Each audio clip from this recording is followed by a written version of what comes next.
Viele Generationen Ägypter litten unter der grausamen Faust Persiens. Babylons Einfluss auf unser gesegnetes Land ist jedoch nicht so stark, wie er früher einmal war. Während unsere verfluchten Unterdrücker damit beschäftigt waren, sich in die Politik Griechenlands einzumischen, ist es Ägypten durch eine ganze Reihe von Aufständen gelungen, den Würgegriff der verhassten Perser zu lockern. Nun allerdings ist Pharao Achoris zu Ohren gekommen, dass sich eine Streitmacht, ausgesandt von Artaxerxes II. Und befehligt von Flottenadmiral Konon, einem griechischen Lakaien, der mit persischem Gold bezahlt wird, auf unsere Küsten zu bewegen.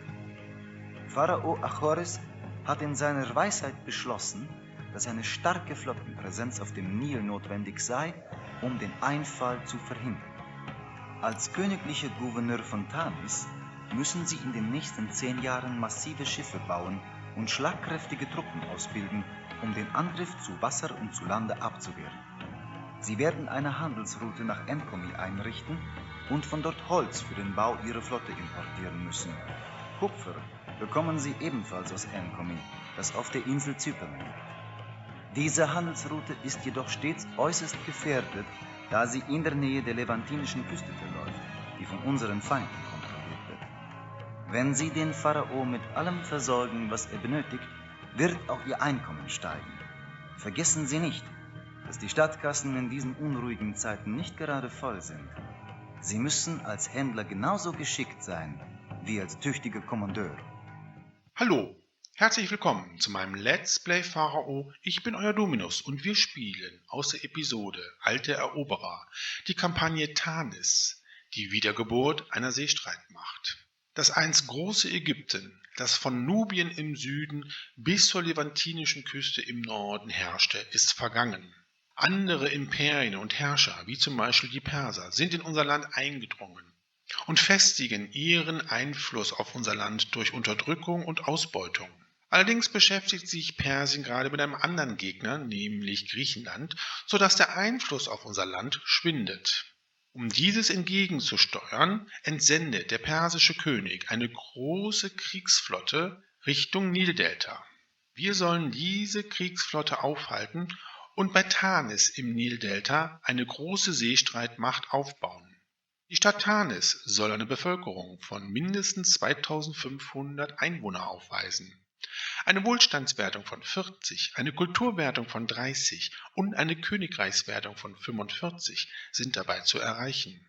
Die Wertungen sind anspruchsvoll, wenn man bedenkt, dass wir nur 10 Jahre Zeit haben, die ständigen Angriffe der Perser abzuwehren und die Wertungen zu erreichen und zu halten. Das Holz für unsere Flotte müssen wir teuer importieren. Wir brauchen also wieder eine solide Wirtschaft mit Exporten.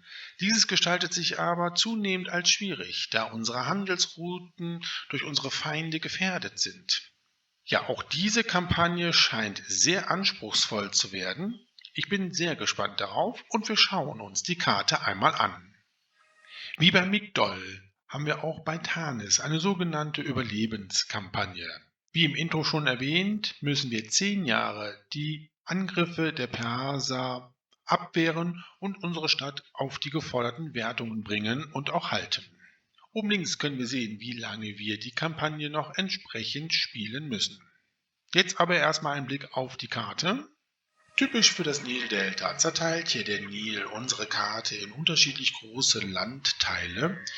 Hier im Westen haben wir eine ziemlich große Landmasse mit Schilf- und Waldbeständen, fruchtbaren Nilschlamm. Hier ist auch der Immigrationspunkt und wir können hier sogar in der Wiesenwirtschaft Landwirtschaft betreiben. Gehen wir weiter Richtung Norden, haben wir hier auch fruchtbaren Nilschlamm und kleinere Bereiche, wo wir Schilf ernten können. Ja, und hier ganz im Norden haben wir das Mittelmeer.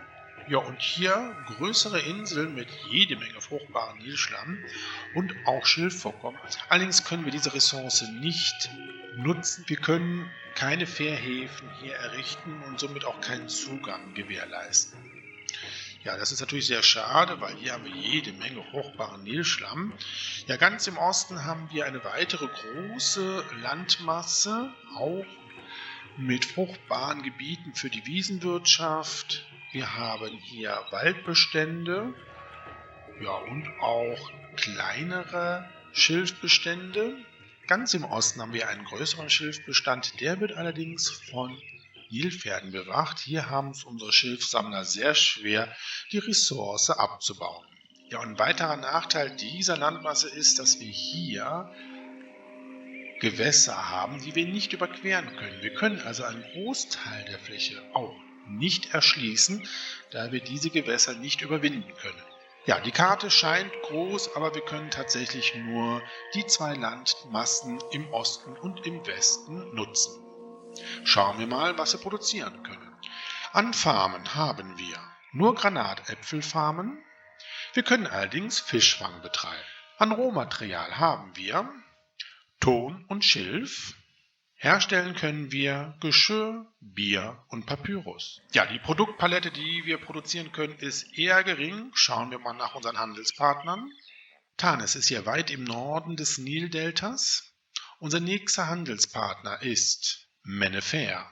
Mennefer verkauft uns größere Mengen Kichererbsen und Gerste, kauft bei uns jede Menge Geschirr, Bier, Holz und Papyrus in größeren Mengen. Auf der Insel Zypern haben wir Enkumi. Dieser Handelspartner verkauft uns größere Mengen Fisch, Holz und Kupfer, kauft bei uns größere Mengen Bier und geringe Mengen Granatäpfel. Athen verkauft uns größere Mengen Waffen, Geschirr und Luxuswaren, kauft bei uns größere Mengen Granatäpfel und Papyrus. Unsere Exporte sind Papyrus, Geschirr, Bier und auch Granatäpfel. Wir werden nicht so viel Papyrus verkaufen können, da die Schilfbestände doch sehr gering sind. Aber mit Bier und Geschirr können wir schon gute Gewinne erzielen, um damit unser Holzimport entsprechend zu gewährleisten. Wir haben 3 Gottheiten zu huldigen: Osiris, Re und Seth, wobei Re unser Schutzgott ist. Was ist nun der Plan? Wir werden hier auf der großen westlichen Landmasse mit unserer Besiedlung starten und relativ schnell mit der Produktion von Geschirr und Papyrus beginnen. Später werden wir dann hier auf der östlichen Landmasse ebenfalls eine kleine Siedlung errichten, wo wir anfangen, Bier zu brauen. Ja, so viel zum Plan. Beginnen wir nun mit der Besiedlung und dem Aufbau unserer großen Seestreitkraft. Bevor wir loslegen, müssen wir natürlich erstmal die Verbindung der beiden Landteile herstellen. Und es ist gar nicht so einfach hier. Es gibt nämlich nur einen Standort, wo wir Fährhäfen bauen können. Das ist nämlich hier. Sonst ist nirgendwo es möglich. Also Geschwindigkeit auf 30%. Pausenmodus deaktivieren und dann können wir jetzt erstmal den Fährhafen bauen. So. Ja, und die Strecke ist relativ lang, die hier unsere Fährboote fahren müssen, aber es geht nun mal halt nicht anders. Ja, und jetzt können wir anfangen, unser erstes Wohngebiet zu konzipieren. Ja, wir haben jetzt hier auf der großen westlichen Landmasse unser erstes Wohngebiet vorkonzipiert, die Lage der Unterhaltungseinrichtung festgelegt und auch schon mit Sperren gesichert. Ja, wir können jetzt direkt das gesamte Wohngebiet parzellieren. Wir errichten unsere Basics.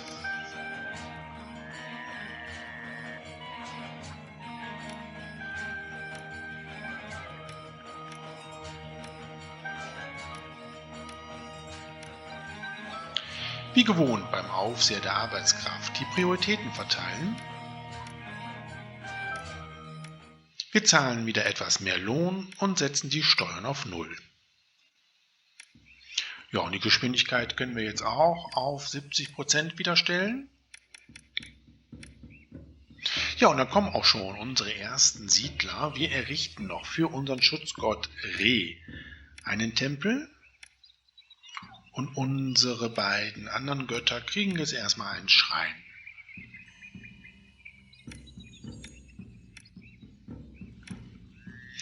Und wir sollten nicht vergessen, zu Anfang direkt eine Apotheke zu errichten. Wir sind ja in der Nähe der Schilfvorkommen. Da ist die Gefahr von Malaria sehr hoch. Ja, jetzt werden Arbeitskräfte benötigt. Das ändert sich. Alle Dienstleistungsgebäude sind mit Mitarbeitern versehen. Die ersten Arbeitslosen warten auf eine Arbeit. Bevor wir jetzt mit den Produktionen beginnen, werden wir unsere Bevölkerung schon mit Nahrungsmitteln versorgen, und zwar mit Fisch. Unsere Fischbestände sind hier bei diesen 2 Nilarmen recht weit von den Fischereihäfen, die wir hier errichten können. Das heißt, wir werden nicht komplett unsere Bevölkerung mit Fisch ernähren können. Da werden wir mit Granatäpfel aushelfen müssen. Jetzt können wir aber erstmal eine Werft bauen. Die kann direkt hier hin. Ja, und dann bauen wir die ersten Fischerhäfen. Die passen hier nämlich wunderbar hin. Dann sollten wir aber auch hier noch eine Feuerwache und ein Architekturbüro bauen. Das Silo für den Fisch und später für die Granatäpfel errichten wir hier. Hier kommt später noch ein zweites Wohngebiet hin, denn wir müssen ja 2500 Einwohner erreichen. Ja, und in der Mitte haben wir wieder Platz für unseren Tempelkomplex und den Stadtpalast sowie meinen privaten Wohnsitz. Ja, das Silo haben wir jetzt hier errichtet und wir haben auch hier schon das zweite Wohngebiet angedeutet. Hier haben wir noch Platz für ein zweites Silo für die Granatäpfel. So, jetzt sollten wir aber auch mit der Produktion von dem ersten Exportgut beginnen. Das wäre jetzt Geschirr, das können wir ja in großen Mengen verkaufen. Vorher haben wir aber schon 500 Einwohner in unserer Stadt. Das war es aber nicht, was ich sagen wollte. Vorher werden wir jetzt nochmal Verschönerungen durchführen mit mittleren Statuen. So, dann bauen wir die ersten Tongruben. Die passen hier hin. Ja, hier auch. Das passt wunderbar. Und dann bauen wir die ersten Töpfereien. Das passt nämlich hier sehr gut hin. Müssen wir hier noch die Straße errichten. Und dann kommen jetzt hier die Warenlager hin. Da kann ich direkt 2 Stück bauen. Gut, das erste Warenlager hier wird später Holz aufnehmen. Ja, und dieses Warenlager hier wird das Geschirr aufnehmen. Ja, und wir haben auch schon den ersten Fisch. Da können wir jetzt direkt den Bazar auch schon errichten. So, und der kann jetzt Fisch kaufen, später auch Granatäpfel. Ja, sehr gut. Ja, ich habe mich hier ein bisschen vertan mit meinem Bau. Das muss ich noch ein bisschen ändern, weil es passt nämlich hier nicht 2 Produktionsstätten nebeneinander hin. Da verzählt man sich schon mal. So, jetzt stimmt es. Das läuft eigentlich alles recht gut. Beginnen wir jetzt auch mit der Papyrusproduktion. Die Papyrusproduktion etablieren wir hier die Schilfsammelstelle. Kommt hier hin. Ja, wie gesagt, die Ressource Schilf ist nicht sehr viel auf dieser Karte vorhanden und die Wege sind daher recht weit zu den anderen Schilfstellen. Von daher brauchen wir hier, glaube ich, nur maximal 3 Papyruswerkstätten zu bauen. So, dieses Warenlager hier ist noch nicht eingestellt. Das wird jetzt Papyrus aufnehmen. Ja, und wir haben Geschirr im Warenlager. Wir können jetzt die Handelsroute eröffnen. Und zwar nach Mennefer. Hier wird auch später Papyrus gekauft und Bier. Ja, mit 150 Deben ist diese Landroute sehr günstig. Super. Dann stellen wir das jetzt mal direkt auf Export, Geschirr und Papyrus. Ja, sehr gut. So gefällt mir das. Haben wir denn noch Kapazitäten, um unsere Geschirrproduktion etwas zu erweitern? Oh ja, das können wir noch machen. Wobei, sind denn jetzt die Papyruswerkstätten schon mit Mitarbeitern versorgt? Ja, doch. Es geht. Okay, dann brauchen wir aber für weitere Töpfereien noch eine Tongrube. Die kann hier hin. Und dann sollten wir hier allerdings auch nochmal eine Feuerwache bauen und ein Architekturbüro. Gut, und dann bauen wir nochmal 3 Töpfereien. Sehr gut, da haben wir jetzt auch hier einen guten Start hingelegt. Wir errichten noch schnell eine Arztpraxis. Ja, das habe ich jetzt befürchtet, aber es wandern ja noch neue Bürger in unsere Stadt ein. Ja, und unsere Papyruswerkstätten arbeiten schon sehr gut. Wir sollten aber das nächste Jahr schon die ersten Granatäpfelfarmen anlegen. Wie gesagt, die Versorgung mit Fisch ist nicht so kontinuierlich. Die Wege sind halt sehr lang und ihr seht, wie lange es braucht, das gesamte Wohngebiet mit Fisch zu versorgen. Ich errichte schon mal hier auf der Ostseite auch eine kleine Siedlung, damit wir später hier auch Bier produzieren können. Das möchte ich auf dieser Seite machen und dann können wir auch hier nachher im fruchtbaren Schlamm und auch hier in der Wiesenwirtschaft Granatäpfel anbauen. Ja, unsere kleine Siedlung auf der Ostseite ist errichtet und auch mit den nötigsten Dienstleistungsgebäuden versehen. Da kommen auch schon die neuen Bürger. Ja, und wir sollten jetzt ganz dringend auch den anderen Göttern einen Tempel bauen, die jetzt schon erzürnt sind. Das können wir jetzt direkt machen. Ein Tempel für Osiris hier. Ja, hier im großen Wohngebiet können wir noch einen Tempel errichten. Dann muss ich hier diesen Schrein versetzen. Hier kommt der Tempel des Seths hin. Der Schrein von Seth müssen wir natürlich hier nochmal bauen. Ja, dann müssen wir noch einen Tempel für unseren Schutzgott bauen. Der kommt hier oben hin. Ja, sehr gut. Dann errichten wir aber hier auch nochmal Feuerwache und Architekturbüro. Ja, so gefällt mir das sehr gut. Wir verkaufen auch wirklich richtig gut. Ja, der Nil hat auch schon wieder die Flächen überschwemmt. Wir bauen jetzt schon mal ein Arbeitslager hier auf. So, dann führen wir die Straße hier in den fruchtbaren Nilschlamm. Ja, es werden Arbeitskräfte benötigt, ich weiß.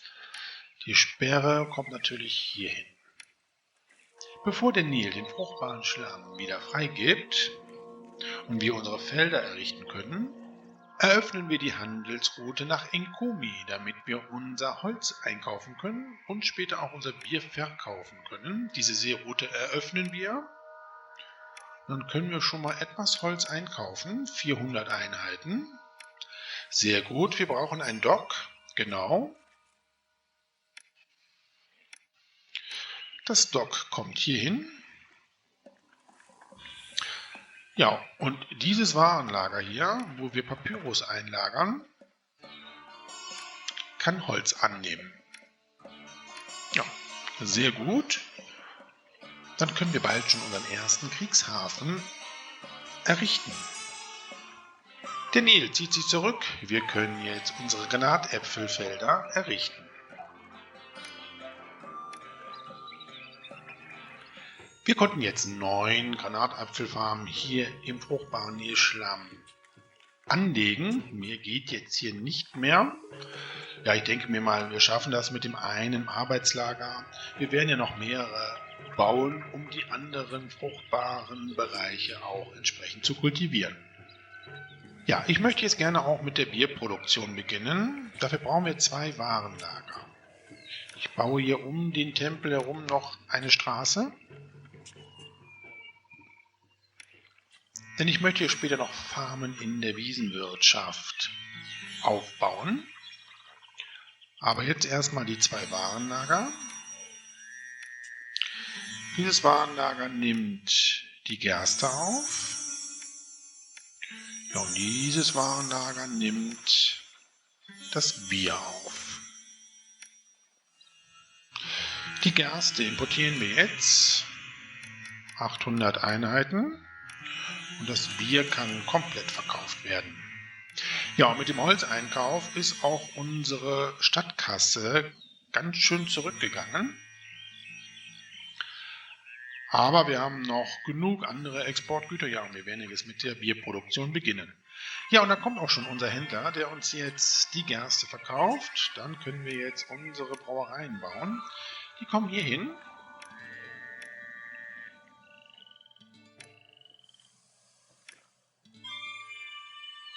Sehr schön. Ja, dann müssen wir hier aber auch noch ein paar Verschönerungen bauen. Ja, wir haben jetzt kein Geld mehr, aber wir haben bis jetzt noch keine Schulden gemacht. Wir kriegen noch etwas vom Pharao. Ja, nochmal 2000 Deben, das ist doch super. Ja, die erste Granatapfelernte steht kurz bevor. Wir werden aber jetzt schon mal hier das zweite Silo bauen, damit wir auch alle Granatäpfel unterbringen können. Dafür müssen wir natürlich die Sperren hier auflösen. So, und dann kann jetzt dieses Silo hier Granatäpfel maximal anfordern. Und dieses Silo hier wird Fisch annehmen zur Hälfte und wird Granatäpfel zur Hälfte fordern. Ja, und da wird unsere Ernte jetzt auch eingefahren. Sehr gut. Ja, wir bekommen die erste Forderung. 700 Einheiten Papyrus in 6 Monaten für den Pharao. Gut, da müssen wir jetzt ganz schnell Papyrus hamstern. Ich hoffe mal, dass wir noch genügend Rohmaterial in unseren Papyruswerkstätten haben. Und wir haben mittlerweile 1000 Einwohner in Tanis. Ja, dann können wir jetzt aber auch unseren ersten Kriegshafen errichten. Den baue ich hier hin. Sehr schön. Ja, aber ich möchte nicht nur Kriegshäfen errichten, ich möchte unsere Küstenlinie auch mit Türmen sichern. Als Unterstützung für unsere Kriegsflotte. Und zwar werden wir hier einen Turm errichten und hier. Dann haben wir schon mal diesen Bereich geschützt. Ja, für die Ausbildung der Turmwache brauchen wir natürlich den Drillplatz. Den Drillplatz errichten wir hier auf der Ostseite. Und zwar hier. Das passt doch sehr gut. Ja, hier könnte eigentlich noch ein Schrein für Reh gebaut werden. Ja, und dieses Wohngebiet sollte jetzt auch einen Basar bekommen, der sich mit Lebensmitteln entsprechend eindecken kann. Und dann errichte ich meinen ersten Turm. Oh, wir brauchen weiterhin Arbeitskräfte. Ja, aber ich denke mir mal, dass sich unsere Wohngebiete jetzt auch weiterentwickeln. Der erste Turm wird gebaut. Sehr schön. Ja, wir sollten aber auch jetzt anfangen, unser zweites Wohngebiet aufzubauen. So, bevor wir das aber machen, ein paar Verschönerungen im ersten Wohngebiet, damit sich hier die Gebäude auch weiterentwickeln können. Unsere Götter sind zufrieden, das freut uns. Natürlich werden wir nachher auch den Festplatz mal errichten. Ja, unser erstes Kriegsschiff ist fertiggestellt. Sehr gut. Ja, leider haben wir die 700 Papyrus für den Pharao nicht im zeitlichen Rahmen verschicken können. Wir haben einfach zu wenig Rohstoff. 24 Monate haben wir jetzt noch. Ja, und hier habe ich jetzt mein zweites Wohngebiet konzipiert. Oh, wir haben gut verdient. Wir bauen jetzt mal unseren Festplatz hier auf. Ja, mit Schreinen und Gärten noch ein bisschen verschönert. Sieht das doch sehr gut aus hier. Ja, und hier werden wir später noch unseren Tempelkomplex errichten. So, wir können jetzt hier das Wohngebiet mal zum Teil parzellieren und die Basics errichten.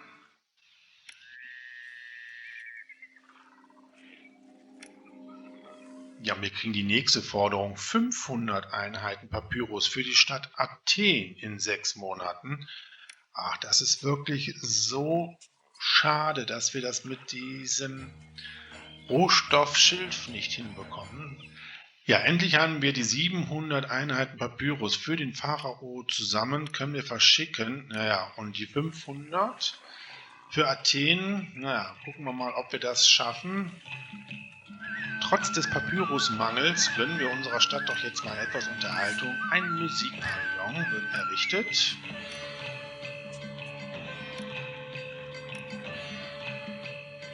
Ja, dann können wir die Jonglierschule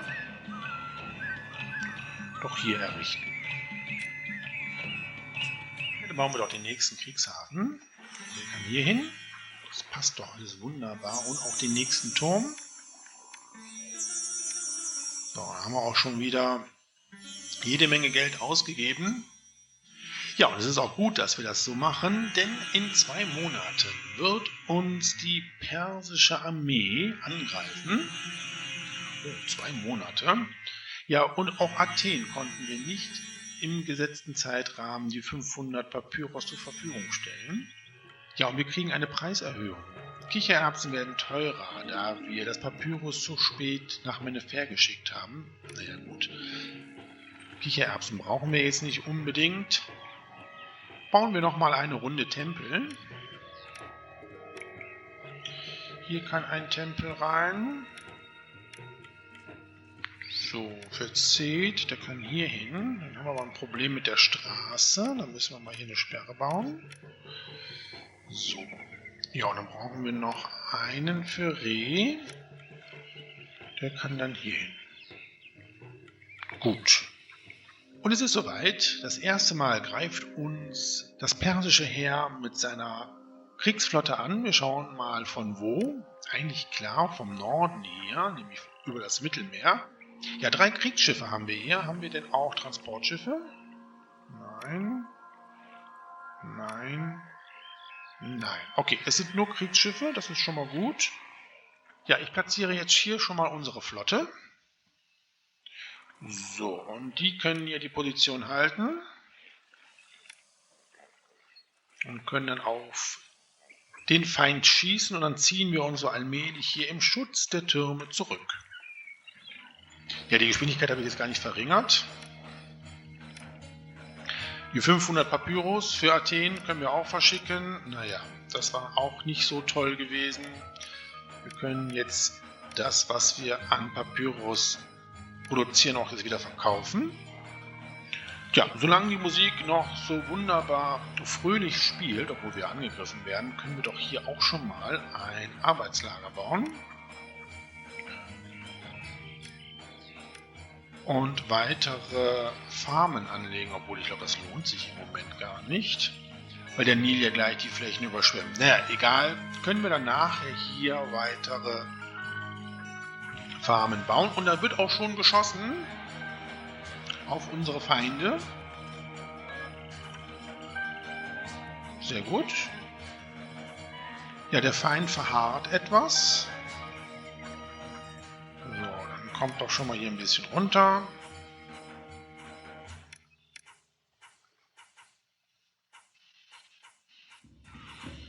Oh, das erste feindliche Schiff ist zerstört worden. Sehr gut.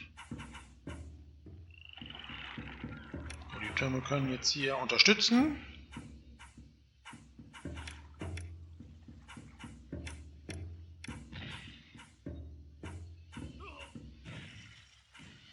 Ja, und das nächste feindliche Schiff ist auch zerstört. Oh, die sind ja gar nicht so stark hier. Was natürlich der Feind macht, er zerstört unsere Fischerboote. Deswegen ist es ganz gut, dass wir jetzt auch Granatäpfel schon produzieren.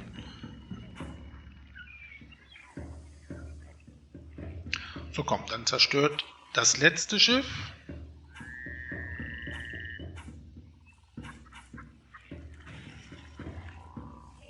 Ups, es ist einfach versunken. So schnell geht das. Okay, dann könnt ihr zurück zur Werft. Ja, den ersten Angriff haben wir gut überstanden. Super. Ja, dann würde ich jetzt den nächsten Kriegshafen errichten. Das können wir auch hier machen. Das passt ja sehr gut.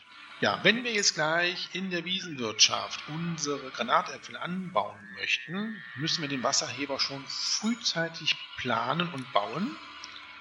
Er braucht ja auch hier diese geraden Bereiche am Ufer. Können wir hier schon mal bauen. Und auch den Wassergraben schon mal rausziehen. Ja, diese Überschwemmung wird wohl nicht so gut sein. Ich sehe hier gerade, dass wir die fruchtbaren Nilschlamm sehen können. Und wir haben November. Das heißt, wir bauen dann jetzt doch unsere Felder für Granatäpfel. Ja, 8 Felder konnten wir jetzt hier in diesem Bereich des fruchtbaren Nilschlamms aufbauen. Wir sollten aber jetzt auch schauen, dass wir ein Warenlager für unsere Granatäpfel errichten. Ja, ich habe jetzt hier nochmal am zweiten Wohngebiet etwas weiter rumgebaut. Ich habe jetzt hier nochmal auch wieder Verschönerungen errichtet. Und hier ist das Warenlager nun für die Granatäpfel. Ja, und ich habe direkt auch nochmal hier einen Kriegshafen errichtet. Das gefällt mir so weit ganz gut. Ja, wir bekommen die nächste Forderung vom Pharao. 900 Einheiten Fisch in 8 Monaten. Gut, das sollten wir aber jetzt schaffen. Wir werden mal hier dieses Warenlager, wo Papyrus und Holz eingelagert ist, auch für Fisch freigeben. So, und dann können wir den Fisch auch hamstern. Das sollten wir allerdings hinbekommen. Oh nein, wir bekommen wieder eine Heuschreckenplage. Das kann doch nicht wahr sein. Ja, damit ist unsere Granatapfelernte perdu, um das mal so nett auszudrücken. Gut, wir haben noch Fisch, den wir im Moment jetzt hamstern müssen. Aber ich denke mir mal, auch diese Plage werden wir überstehen. Ja, 6 Monate bleibt noch. Aber ich denke mal, das schaffen wir doch. Wir haben doch hier 1, 2, 3, 4 Fischereihäfen. Da mache ich mir jetzt keine Gedanken. Ja, und da sehen wir, wie unsere Granatapfelernte dahin schwindet. Ja, und dann ziehen sie wieder von dannen. Ja, mit Fisch konnten wir jetzt die Forderung fristgerecht erfüllen. Sehr schön. Dann können wir den Fisch auch wieder nutzen. So, und das Warenlager braucht jetzt keinen Fisch mehr anzunehmen. Dann kann der Fisch auch jetzt hier genutzt werden. Das ist sehr gut. Wir eröffnen die letzte Handelsroute nach Athen. Dann können wir nämlich auch Papyrus verkaufen. Auch eine Seeroute, natürlich. Dann sollten wir jetzt auch ein zweites Dock bauen. Ja, das zweite Dock errichten wir hier. Da sollten wir aber vorher, glaube ich, ein paar Verschönerungen durchführen. Weil sonst klappt das hier nicht mehr mit den Verschönerungen. So, da ist aber hier kaum Geld. Naja, so, wir haben wieder Geld und auch Verschönerungen. Wir können jetzt hier das Dock errichten. Ja, und hier haben wir noch Platz für weitere Kriegshäfen. Wie viel brauchen wir denn noch? Ja, wir haben jetzt hier insgesamt 4. Ja, und dann passt das ja, wenn wir hier entsprechend noch 2 bauen. Wunderbar. Und wir können noch mal ein paar Brauereien bauen. Die passen nämlich hier noch hin. Ja, wir haben jetzt hier ein kleines Problem, nämlich ich weiß nicht, wie wir hier den Wasserheber entsprechend positionieren können, weil wir hier diese Statue gebaut haben. Das muss ich irgendwie ein bisschen umändern. Ich schaue mal wie. Ja, ich musste dann doch jetzt einiges umbauen, damit wir hier auch unsere Statuen platzieren können. Ist mir aber jetzt, glaube ich, ganz gut gelungen und wir haben hier auch schon den Wassergraben rausgezogen. Wir errichten jetzt mal hier die ersten Granatapfelfarmen. Passen nämlich hier doch ganz gut hin. So, dann müssen wir aber hier eine Feuerwache und ein Architekturbüro noch bauen. Der Wald muss hier weg und der Bewässerungsgraben kommt natürlich dann jetzt hier hin. Ja, sehr schön. Unsere ersten Granatapfelfarmen. Das gefällt mir. Ja, jetzt brauchen wir Arbeitskräfte. Damit können wir jetzt das zweite Wohngebiet auch mal komplett füllen. Und wir bekommen ein Geschenk des Nachbarn. Und zwar 11 Einheiten Waffen. da wir den Fisch zur Verfügung gestellt haben. Oh, das ist aber nett. Dann machen wir mal hier dieses Warenlager für Waffen frei. Ich wollte eigentlich keine Soldaten ausbilden, aber vielleicht können wir die ja verkaufen. Das wäre natürlich nicht schlecht. So, dieses zweite Wohngebiet haben wir jetzt auch mal komplett parzelliert. Und hier werden wir jetzt auch mal einen Bazar bauen.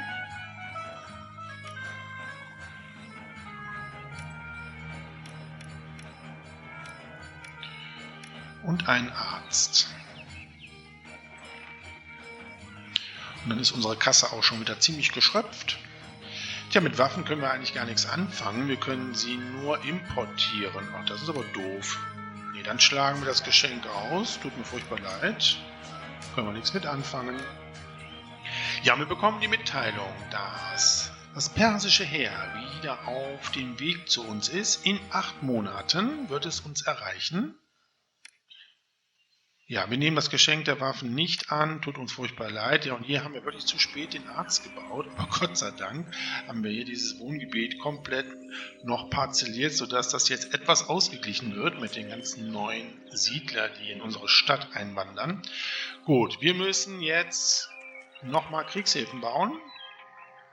Ich hatte ja gesagt, hier möchte ich einen Kriegshafen hinbauen und dann bauen wir direkt hier den letzten. Dann haben wir alle Kriegshäfen.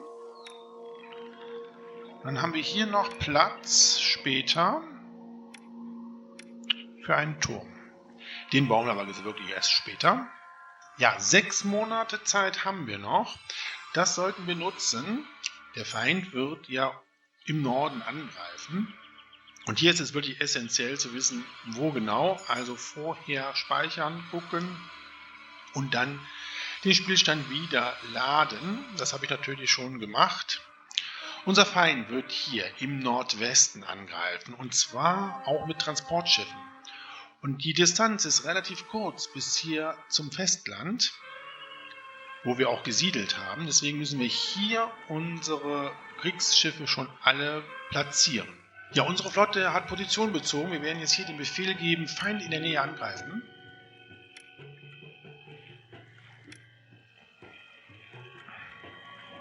Weil wir müssen sofort das Transporterschiff zerstören. Es wird nur eins geben, aber wie gesagt, es kann sehr schnell hier seine Soldaten ans Land bringen. In der Zwischenzeit ein Blick auf unsere Wertungen.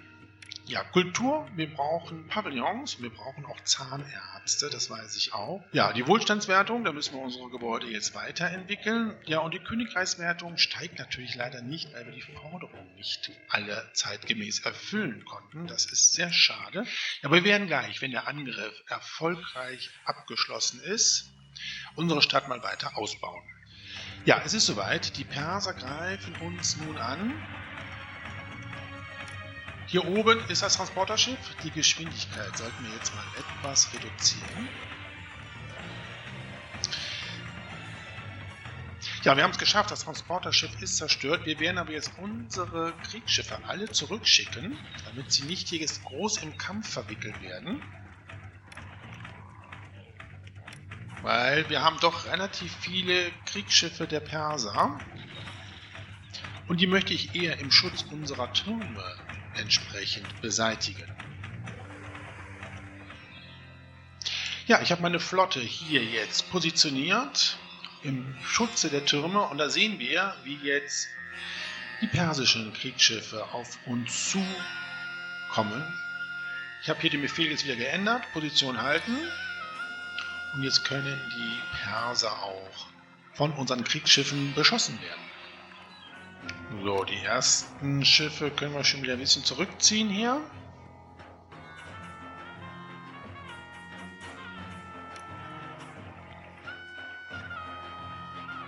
Ja, und das erste feindliche Schiff ist schon zerstört.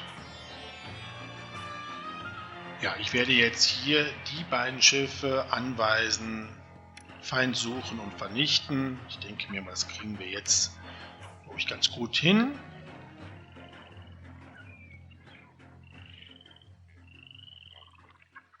So, ja, das nächste ist auch schon zerstört. Wunderbar, so kommt. Dann macht ihr den letzten auch platt.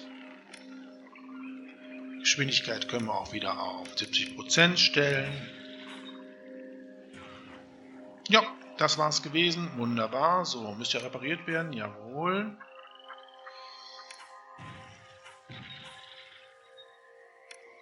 Ja, wir bekommen die Mitteilung, dass wieder eine Armee der Perser uns angreifen wird. In 2 Monaten schon. Naja, bis dahin haben wir unsere Boote alle repariert. Das sollte eigentlich kein Problem sein. Ja, 1 Monat bleibt uns jetzt noch. Positionieren wir unsere Schiffe nochmal. Hier.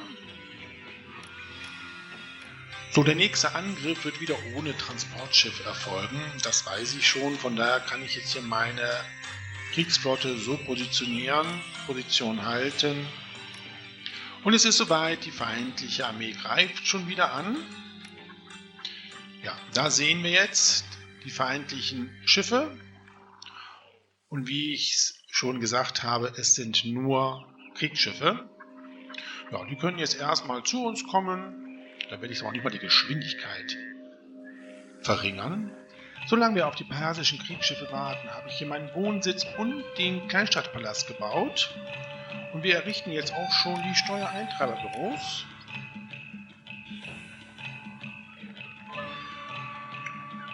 Die Steuern werden wir auf 9% stellen. Ja, unsere Handelsroute nach Inkumi wird geschlossen, da die politische Lage instabil wurde. Ach, das ist doof, weil das ist unser einziger Handelspartner, mit dem wir Holz handeln können. Naja, gut. So, da kommen unsere feindlichen Schiffe. Unsere Kriegsschiffe schießen schon. Ja, das erste ist schon zerstört. Wunderbar. Das erste Schiff kann schon mal hier ein bisschen abgezogen werden. Das zweite Kriegsschiff ist zerstört von den Persern. So, ihr könnt auch zurück. Ja, damit haben wir den Kampf wunderbar gemeistert. Fantastisch. Wir können alle zurück, repariert werden oder direkt in euren Heimathafen. Sehr gut. Ja, wir kümmern uns jetzt ein bisschen um die Stadt. Ich habe schon einen Pavillon gebaut. Ich baue jetzt hier den nächsten. Ja, Granatäpfel haben wir mehr als genug im Warenlager. Ich werde jetzt hier noch weitere Farmen für Granatäpfel errichten. Dann können wir auch ein paar Granatäpfel exportieren. So, exportieren wir mal und wir lassen 1500 Einheiten im Warenlager. Okay, dann bauen wir jetzt mal hier die Farmen auf.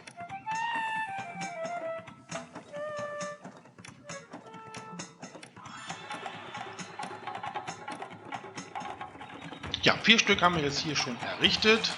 Ja, und wir können hier auch noch ein Arbeitslager bauen. Dann können wir hier noch Granatäpfel anbauen. Aber unsere Stadtkasse sieht eigentlich soweit ganz gut aus. Ich bin sehr zufrieden. Oh ja, der Nil zieht sich schon zurück. Dann könnten wir doch hier in den fruchtbaren Nil schlagen. Naja, viel konnten wir jetzt hier nicht errichten. Das sind gerade mal 4 Stück, die wir bauen konnten. Aber egal. Jetzt können wir auch mal ein Fest für Re feiern, der unzufrieden ist. Das kann ich verstehen. Okay, ein Fest für Re und dann werden wir gleich, wenn wir genügend Geld haben, mal seinen Tempelkomplex bauen. Ja, mittlerweile haben wir das Bevölkerungsziel mehr als geschafft. 2500 Einwohner war eigentlich gefordert. Ja, wir bekommen die Mitteilung, dass das persische Heer uns in 10 Monaten wieder angreifen wird. Naja gut. Diesmal werden sie mit Transportschiffen kommen, das kann ich jetzt schon mal sagen. Ja, wenn wir unsere Gebäude hier noch weiter entwickeln müssen, denn die Wohlstandswertung haben wir noch nicht erreicht, haben wir definitiv zu viele Bewohner in Tanis. Wir werden mal jetzt Folgendes machen. Wir reißen mal hier schon ein Teil ab. Ja, das sieht auch ganz gut aus hier. Und dann werden wir jetzt hier den zweiten Bazar schon mal bauen. Ja, und unser erstes üppiges Fest für Re. So, den Bazar noch schnell einstellen. Der kann auch jetzt Geschirr schon einkaufen.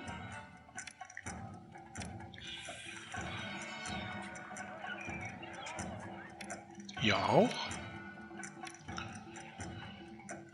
Ja, und für Geschirr lassen wir mal ein kleines Limit von 400 Einheiten im Warenlager. Ja, 6 Monate haben wir noch, bis uns die Perser angreifen. Wir platzieren mal wieder unsere Flotte, und zwar an der gleichen Stelle wie bei dem Angriff, wo das Transporterschiff mit dabei war. Ja, unsere Flotte ist platziert. Warum habe ich denn jetzt hier nur 5? Habe ich einen vergessen? Da war der 6. Okay, gut. So, hier wieder Feinde in der Nähe angreifen, ganz wichtig.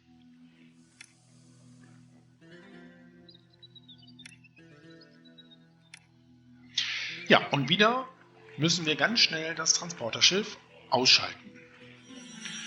Und es ist soweit. Wieder greift uns die persische Kriegsflotte an. Da ist wieder das Transporterschiff, die Geschwindigkeit wieder runter. So, und ihr könnt hier direkt angreifen. Ja, sehr gut. Direkt das Transporterschiff. Es ist immer nur 1. Aber das sieht sehr gut aus. Ja. Zerstören, bitte, danke. So, und ihr könnt wieder zurück. Das ist immer ganz wichtig, dass hier die Schiffe sofort wieder zurückzieht, damit sie nicht hier im offenen Meer mit den Persern kämpfen. Das machen wir schön in der Nähe unserer Türme. So, jetzt können wir die Geschwindigkeit aber wieder auf 70 stellen. Das dauert ein bisschen, bis dann die Was ist das? Oh, ein Bug. Wie lustig. Ja, das sieht wirklich interessant aus. Ein Karrenschieber mit Ton, mitten auf dem offenen Meer. Na ja, gut.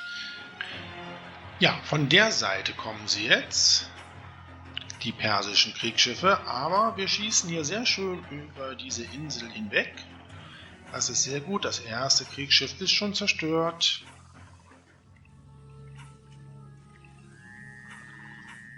So, ihr könnt wieder ein bisschen zurück.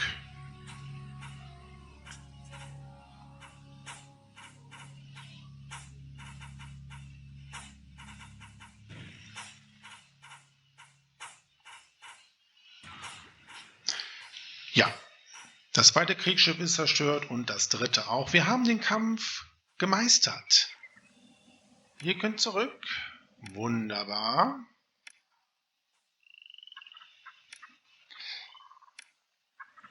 Das war der letzte Angriff der Perser gewesen und wir haben nur noch 7 Monate, bis wir die Kampagne abgeschlossen haben. Zeit, unsere Stadt noch so weit zu entwickeln, dass wir unsere Wertung auch alle erreichen.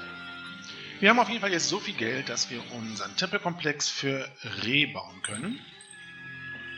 Ja, wunderbar. Das gefällt mir. Ja, die Kulturwertung haben wir schon erreicht.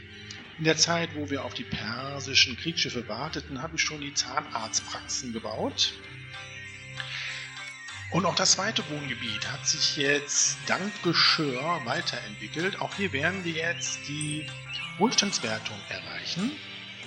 Ja, wir werden jetzt hier noch letzte Hand anlegen und unsere Stadt nochmal verschönern. Ja, auch die Wohlstandswertung haben wir erreicht. Das Einzige, was uns jetzt noch fehlt, ist die Königreichswertung. Aber dank meines privaten Sparguthabens kann ich jetzt ein Geschenk schicken. Ein großzügiges für das ägyptische Volk. Und damit haben wir auch alle Wertungen erreicht. Bevölkerungsziel ist auch erreicht. Ja, nochmal ein kurzer Blick auf Tanis.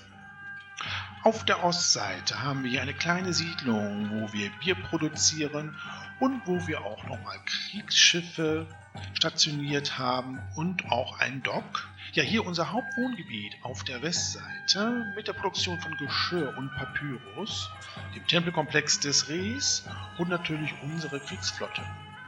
Wir brauchen nur noch 2 Monate, bis wir die Kampagne beendet haben. Ja, und mit dem letzten Blick auf unsere Stadt Tanis beenden wir jetzt tatsächlich diese Kampagne. Wir haben es geschafft. Wir haben die Angriffe der persischen Kriegsflotte zurückschlagen können, Tanis so entwickeln können, wie der Pharao es wollte, und wir schauen, wie es weitergeht. Wir huldigen dem Helden von Tanis, dem Beschützer Ägyptens. Ihre ruhmreichen Siege zu Land und zu Wasser haben Ägypten seine weitere Unabhängigkeit gesichert. Die einst mächtigen Perser zittern vor Ehrfurcht, wenn sie den Namen unseres Pharaos Achoris aussprechen. Mit dieser Kampagne beenden wir die Episode Alte Eroberer und wenden uns der nächsten und auch letzten Episode, die Namensgeber dieses Add-ons ist, nämlich Kleopatras Stadt. Die erste Kampagne aus dieser Episode trägt den Namen Alexandria. Seid mit dabei, wenn wir die letzte Episode des Add-on Königin des Nils Kleopatra von Pharao beginnen. Bis dahin wünsche ich alles Gute, sage Tschüss, euer Dominus.